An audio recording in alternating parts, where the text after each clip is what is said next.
Question પૂછી શકાય. જો આવો alpha square beta plus alpha beta square. તો આને કેમ સોલ્વ કરશો સાહેબ? બે માંથી જો આલ્ફા બીટા કોમન કાઢો તો અહીંથી આલ્ફા વયો ગયો એટલે એક આલ્ફા બચશે અને અહીંથી બીટા એક બીટા બચશે. કારણ કે બે માંથી આલ્ફા બીટા કોમન કાઢ્યો તો અહીંથી બીટા તો જતો રહ્યો પણ આલ્ફાનો સ્ક્વેર છે તે એક આલ્ફા જતો રહ્યો તો એક આલ્ફા બચશે. અહીંયા આલ્ફા જતો રહ્યો બીટાનો સ્ક્વેર છે તેમાંથી એક બીટા નીકળી ગયો એક બીટા બચે. હવે આલ્ફા ઇન્ટુ બીટા છે ને હાર્યું કેમ ગયું -5/3 અને આલ્ફા પ્લસ બીટા કેટલું છે 4/3. ચાલો કેટલા થઈ ગયા 5 ચોક 20/3. ચાલો રેડી. એટલે આવા પ્રકારનો ક્વેશ્ચન પૂછે તો પણ આપણે રેડી છીએ.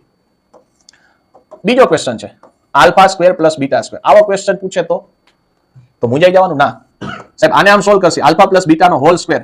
હવે આપણને ખબર છે ને નિત્યસમ છે શું છે a square plus 2ab plus b square. આવું આપણે નિત્યસમ લખીએ છીએ ને અહીં આલ્ફા અને બીટા પ્લસ બીટાનો સ્ક્વેર. હવે જો આલ્ફા પ્લસ બીટા છે તમારી પાસે કેટલું છે ભાઈ 4/3 એનો સ્ક્વેર. અહીંયા આલ્ફા સ્ક્વેર એમ નામ પ્લસ 2 આલ્ફા ઇન્ટુ બીટા છે સાહેબ -5/3 આ બીટા સ્ક્વેર એમ નામ. હાલો 4 નો સ્ક્વેર કેટલો થાય 16 3 નો સ્ક્વેર થઈ ગયો 9. આ 5 દુ 10 પણ માઇનસ થશે સામેની બાજુ આવશે એટલે પ્લસ 10/3 બરાબર. આ બાજુ મળી ગયું જો alpha square plus beta square જોતું તે ઉજળી ગયું બરાબર છે. હવે આને 9 બનાવવા છે નીચે લસા લઈ લો 9 અહીંયા બીચા 16 આને 9 બનાવવા માટે 3 ગુણશો ઉપર 3 એટલે 30 થઈ ગયા. એટલે alpha square plus beta square 30 ને 40 અને કેટલા મળ્યા 46/9 બરાબર alpha square plus beta square.